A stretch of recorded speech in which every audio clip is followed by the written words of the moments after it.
దివ్య శ్లోకాల ధ్యానం మనలోని అంతర్శక్తిని మేల్కొల్పి ఆత్మవిశ్వాసాన్ని పెంచుతుంది. ప్రతి అక్షరం భక్తుని జీవనాన్ని పవిత్ర యజ్ఞంలా మార్చే మంత్ర బీజం. సౌందర్య లహరి అనుభవించిన వారికి అమ్మవారి కరుణే జీవనాధారం అని స్పష్టమవుతుంది.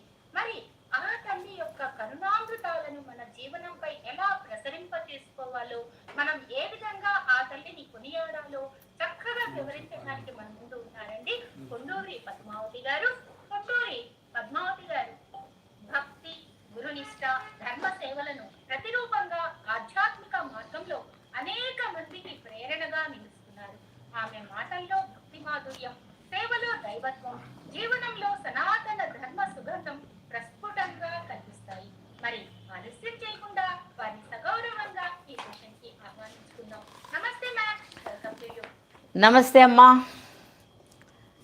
సౌందర్యలహరి స్తోత్రాన్ని అగ్గి భీమయ్య గారి చేత స్థాపించబడినటువంటి శ్రీ విద్యాపీఠం ద్వారా అందరికీ చేరుతున్నందుకు చాలా సంతోషంగా ఉంది. చాలా ఎక్కువ మంది దీన్ని మళ్ళీ మళ్ళీ చూస్తున్నారు. ఇదివరకు చూసిన వాళ్ళందరికన్నా కూడా ఇంకా ఎక్కువ మంది చూస్తున్నారు. చాలా సంతోషంగా కామెంట్స్ పెడుతున్నారు ఛానల్లో. చాలా సంతోషం.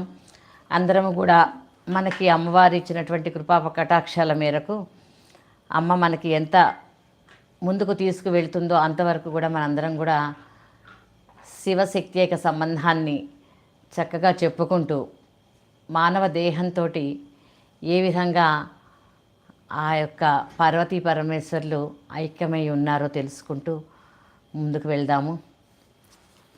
ఇంతవరకు మనం బ్రహ్మ విష్ణు మహేశ్వర్లు ముగ్గురు కూడా అమ్మ యొక్క శక్తితోటి ఏ విధంగా సృష్టి స్థితి లయాలు చేస్తున్నారో చెప్పుకున్నాము. అమ్మ యొక్క పాదధూళి మహిమ చెప్పుకున్నాము. ఆ తర్వాత షట్చక్రాలు మూలాధారం దగ్గర నుంచి సహస్రారం వరకు అమ్మ ఏ విధంగా పయనిస్తుంది అనేటటువంటి విషయాన్ని కూడా మాట్లాడుకున్నాము. ఏ ఏ చక్రాలతోటి ఏ ఏ విధంగా ముడిపడి ఉంటుందో బ్రహ్మగ్రంథి, విష్ణుగ్రంథి, రుద్రగ్రంథి అవన్నీ కూడా మాట్లాడుకున్నాము. ఈ విధంగా అమ్మ యొక్క ప్రయాణ సారథ్యంలో మనందరం తల్లి యొక్క ఉనికిని గమనించుకుంటూ సాధకులంగా ఉండి ముందుకి వెళ్ళాలి, మోక్ష మార్గాన్ని తెలుసుకోగలగాలి. ఇవన్నీ చెప్పేటటువంటిది ఆది శంకర్ల చేత చెప్పబడినటువంటి ఈ సౌందర్య లహరి అనేటటువంటి స్తోత్రము. శ్రీచక్ర వర్ణన తెలుసుకున్నాము. మధురై క్షేత్రంలో అమ్మవారు కొలువై ఉండగా ఆది శంకర్లు సాత్విక రూపంలో కాకుండా అమ్మ తామసంతో ఆ యొక్క నగరం అంతా కూడా పాండ్యరాజు పరిపాలిస్తున్న సమయంలో తిరుగుతూ ఉండడం, ఆ తామసిక శక్తిని సాత్వికంగా మార్చి ఆ తర్వాత అమ్మని ఏ విధంగా శ్రీచక్రంలో బందీగా చేసి ఉంచారో చెప్పారు. అయితే ఇక్కడ గొప్ప సందేహం ఏంటంటే అమ్మవారంతటిది శంకర్లకు బందీ అయిపోతుందా అన్న మాట ఒకటి మనకి సందేహం కలుగుతూ ఉంటుంది. భక్తుడి యొక్క భక్తికి ఎప్పుడూ భగవంతుడు బందీ అయ్యే ఉంటాడు. అనేక సందర్భాల్లో మనం ఆ విషయాన్ని అనేక కథల్లో భాగవత రామాయణాది గ్రంథాల్లో గమనిస్తూనే ఉన్నాము.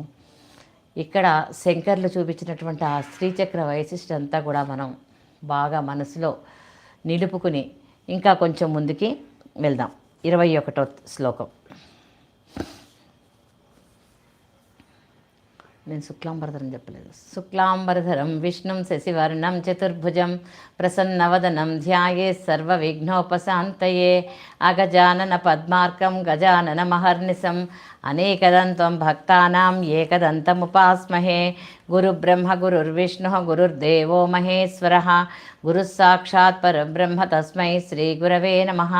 వాగర్ధావివ సంపృక్తౌ వాగర్ధ ప్రతిపత్తయే జగతః పితరౌ వందే పార్వతీ పరమేశ్వరౌ. శృతిస్మృతిపురాణానామాలయం కరుణాలయం నమామి భగవత్పాదం శంకరం లోకశంకరం. భారతీ కరుణాపాత్రం భారతీ పదభూషణం భారతీ పదమారూఢం భారతీ తీర్థమాశ్రయే. విద్యా వినయ సంపన్నం వీతరాగం వివేకినం వందే వేదాంత తత్వజ్ఞం విధుశేఖర భారతీం. శృంగేరి ఉభయ జగద్గురువుల ఆశీస్సులతోటి ఈ కార్యక్రమాన్ని మనం 21వ శ్లోకం నుంచి మొదలుపెట్టుకుందాం.